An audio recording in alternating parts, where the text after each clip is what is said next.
नमस्कार। मेरे चैनल हिंदी साहित्य के इतिहास में आपका स्वागत है। आज हम सुनेंगे महादेवी वर्मा जी की रचना नीलू। नीलू की कथा उसकी माँ की कथा से इस प्रकार जुड़ी है कि एक के बिना दूसरी अपूर्ण रह जाती है। उसकी अल्सेशियन माँ उत्तरायण में लूसी के नाम से पुकारी जाती थी। हिरनी के समान वेगवती, सांचे में ढली हुई देह, जिसमें व्यर्थ कहने के लिए एक तोला मांस भी नहीं था, ऊपर काला आभास देने वाले पूरे पिताब रोम, बुद्धिमानी का पता देने वाली काली पर छोटी आंखें, सजग खड़े कान और सघन रोएदार तथा पिछले पैरों के टखनों को छूने वाली लंबी पूंछ, सब कुछ उसे राजसी विशेषता देता था। वह सामान्य कुत्तों से भिन्न थी। अल्सेशियन कुत्ता एक ही स्वामी को स्वीकार करता है। यदि परिस्थितियों के कारण एक व्यक्ति का स्वामित्व उसे सुलभ नहीं होता तो वह सबके साथ सहचर जैसा आचरण करने लगता है। दूसरे शब्दों में, आदेश किसी का नहीं मानता, परंतु सबके स्नेहपूर्ण अनुरोध की रक्षा में तत्पर रहता है। लूसी की स्थिति भी स्वच्छंद सहचरी के समान हो गई थी। उत्तरायण में जो पगडंडी दो पहाड़ियों के बीच से मोटर मार्ग तक जाती थी, उसके अंत में मोटर स्टॉप का एक ही दुकान था जिसमें आवश्यक खाद्य सामग्री प्राप्त हो सकती थी।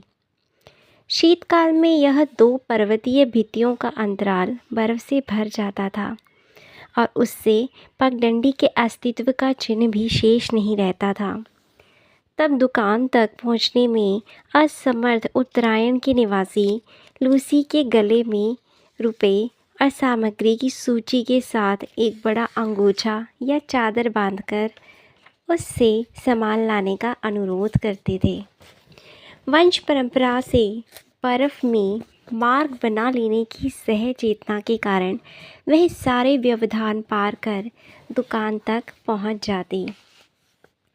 दुकानदार उसके गले से कपड़ा खोलकर रुपया, सूची आदि लेने के उपरांत सामान की कटरी उसके गले या पीठ से बांध देता और लूसी सारे बोझ के साथ बर्फीला मार्ग पार करती हुई सकुशल लौट आती।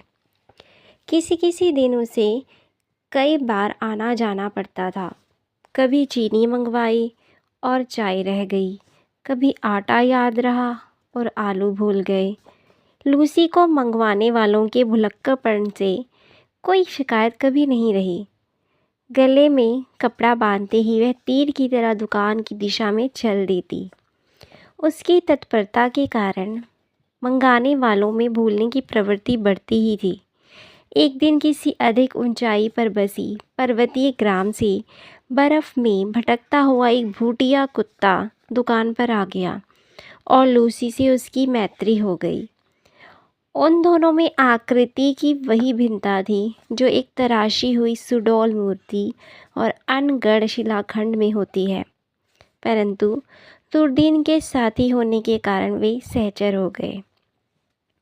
उन्हीं सर्दियों में लूसी ने 2 बच्चों को जन्म देकर अपनी वंश वृद्धि की, किंतु उनमें से एक तो शीत के कारण मर गया और दूसरा अपनी ही जीवन ऊष्मा के बल पर उस ठिठुराने वाले परिवेश से जूझने लगा।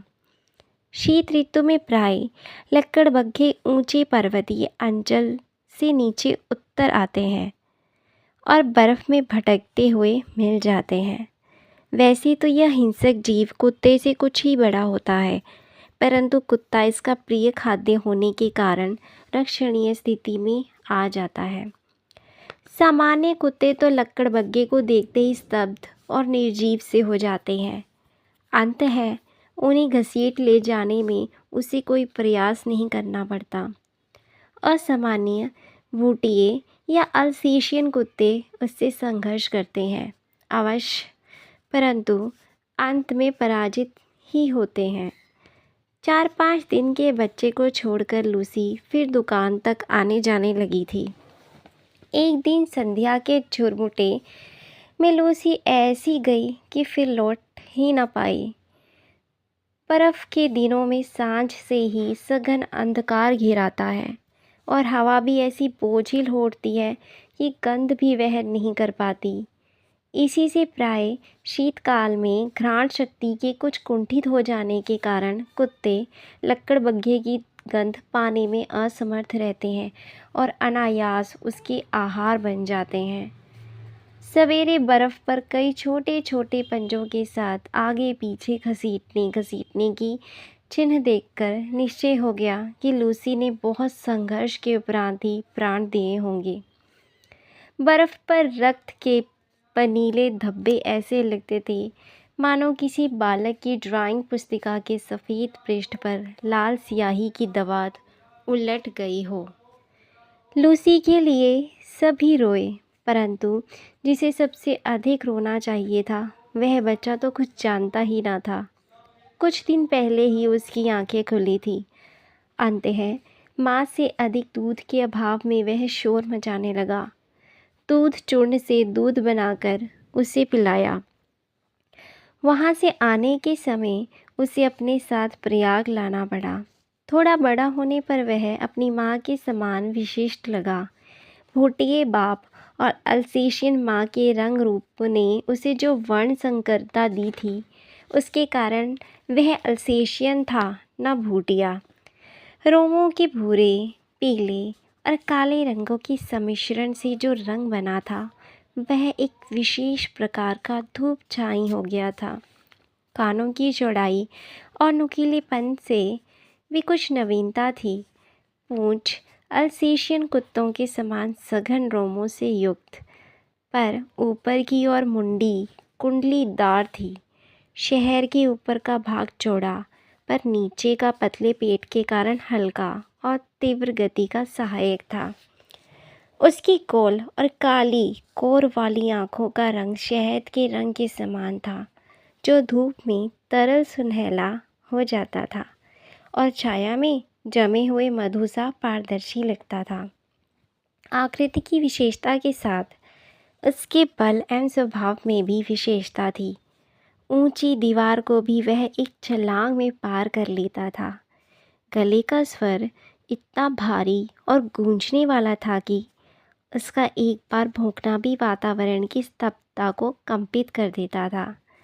अन्य कुत्तों के समान खाने के लिए ललायत रहना, प्रसन्नता व्यक्त करने के लिए पूंछ हिलाना, कृतज्ञता ज्ञापित करने के लिए चाटना, याचक के दीन भाव से स्वामी के पीछे पीछे घूमना, अकारण भौंकना, काटना आदि प्रकृति दत्त स्वान गुणों का उसमें सर्वथा अभाव था। मैंने अनेक कुत्ते देखे और पाले हैं, किंतु कुत्ते की तैरने से रहित, उसके लिए अलभ्य दर्प से युक्त मैंने केवल नीलू को ही देखा है। उसके प्रिय से प्रिय खाद्य को भी यदि अवज्ञा के साथ फेंक कर दिया जाता तो खाना तो दूर की बात है, वह उसको देखता भी नहीं। यदि उसे किसी बात पर झिड़क दिया जाता तो बिना बहुत मनाए वह सामने ही न आता। विगत 12 वर्षों से उसका बैठने का स्थान मेरे घर का बाहरी बरामदा ही रहा। उसकी ऊपरी सीढ़ी पर बैठकर वह प्रत्येक आने जाने वालों का निरीक्षण करता रहता। मुझसे मिलने वालों को प्राय वह सभी को पहचानता था। किसी विशेष परिचित को आया देखकर वह सदर्भ भीतर आकर मेरे कमरे के दरवाजे पर खड़ा हो जाता। उसका इस प्रकार आना ही मेरे लिए किसी मित्र की उपस्थिति की सूचना थी। मुझसे आ रही हूँ सुनने के उपरांत ही वह बाहर जाता। कुत्ते ध्वनि पहचानते हैं। नीलू का ध्वनि ज्ञान इतना विस्तृत और गहरा था कि उससे कुछ कहना भाषा जानने वाले मनुष्य से बात करने के समान हो जाता। बाहर या रास्ते में घूमते हुए यदि कोई उससे कह देता, गुरुजी तुम्हें ढूंढ रही थी नीलू, तो वह विद्युत गति से 4 दीवारें कूदकर मेरे कमरे के सामने आदेश की प्रतीक्षा में आकर खड़ा हो जाता। यदि किसी काम में व्यस्त होने के कारण मैं उसकी उपस्थिति नहीं जान पाती तो उसे बहुत समय तक बिना हिले डुले खड़ा रहना पड़ता। हिंसक और क्रोधी भूटिये बाप और आखेट प्रिय अल्सेशियन माँ से जन्म पाकर भी उसमें हिंसा प्रवृत्ति का कोई चिन्ह नहीं था। 13 वर्ष के दीर्घ जीवन में किसी ने उसे किसी पशु पक्षी पर झपटते नहीं देखा था। उसका यह स्वभाव मेरे लिए ही नहीं, सब देखने वालों के लिए आश्चर्यजनक था। उसका रात का कर्तव्य भी स्वेच्छा स्वीकृत और निश्चित था। सबके सो जाने पर वह गर्मियों में बाहर लॉन पर, सर्दियों में बरामदे में तख्त पर बैठकर पहरेदारी का कार्य करता। रात में चाहे बादल गरज रहे हों, चाहे आंधी आ रही हो, उसके गति क्रम में कोई विराम नहीं लगता। खरगोश धरती के भीतर सुरंग जैसे लंबे और दोनों ओर द्वार वाले बिल खोद लेते हैं। एक रात मेरे खरगोश बिल खोदते खोदते पड़ोस के दूसरे कंपाउंड में जा निकले। उसमें से वे जो अगुआ थे वे जंगली बिल्ली द्वारा शत विशत कर दिए गए। एक के पीछे एक निकलते सभी खरगोशों का यही अंजाम होता।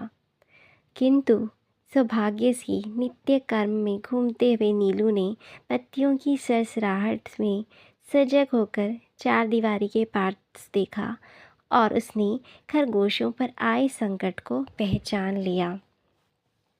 उसके कूद कर दूसरी तरफ पहुंचते ही बिल्ला तो भाग गया, परंतु खरगोशों को बाहर निकलने से रोकने के लिए वह रात भर ओस में भीगता हुआ सुरंग के द्वार पर खड़ा रहा। यह परोपकार नीलू के लिए बहुत महंगा पड़ा, क्योंकि उसे सर्दी लगने से निमोनिया हो गया। कई दिनों तक इंजेक्शन, दवा आदि का कष्ट झेलना पड़ा। वैसे वह शांत भाव से कड़वी दवा भी पी लेता और इंजेक्शन भी लगवा लेता। एक बार मोटर दुर्घटना में आहत हो जब मुझे अस्पताल जाना पड़ा, तब संध्या तक मेरी प्रतीक्षा करके और कपड़े, चादर आदि सामान अस्पताल में ले जाने वालों की हड़बड़ी देखकर उसकी सहज चेतना ने किसी अनिष्ट का आभास पा लिया था। जो भी उस संध्या को मेरे बंगले पर पहुंचा, वह नीलू की विषादमयी मुद्रा देखकर विस्मित हुए बिना न रहा। जब 3 दिन तक उसने कुछ न खाया न पिया, तब डॉक्टर से अनुमति लेकर उसे अस्पताल लाया गया। पट्टियों के घटाटोप में मुझे अच्छी तरह देखने के उपरांत वह मेरे पलंग के नीचे जा बैठा। 2-3 घंटे बाद बहुत समझाने के उपरांत ही उसे घर पहुंचाया जा सका। तब से हर दूसरे दिन अस्पताल न ले जाने पर वह अनशन आरंभ कर देता। नीलू को 14 वर्ष का जीवन मिला था और जन्म से मृत्यु के क्षण तक वह मेरे पास ही रहा। कुत्तों में वह केवल कजली के सामीप्य से ही प्रसन्न रहता था, परंतु कजली और बादल एक दूसरे से एक क्षण के लिए भी अलग नहीं होते थे। परिणामतः नीलू बेचारा एकाकी ही रहा। जीवन के समान उसकी मृत्यु भी दैन्य से रहित थी। कुत्ते की मौत मरना कहावत है, परंतु यदि नीलू के समान शांत, निर्लिप्त भाव से कोई मृत्यु का सामना कर सके, तो ऐसी मृत्यु मनुष्य को भी काम्य होगी। मेरे पास अनेक जीव जंतु हैं, पर जिसके बुरा मान जाने की भी मुझे चिंता हो, ऐसा अब कोई नहीं है।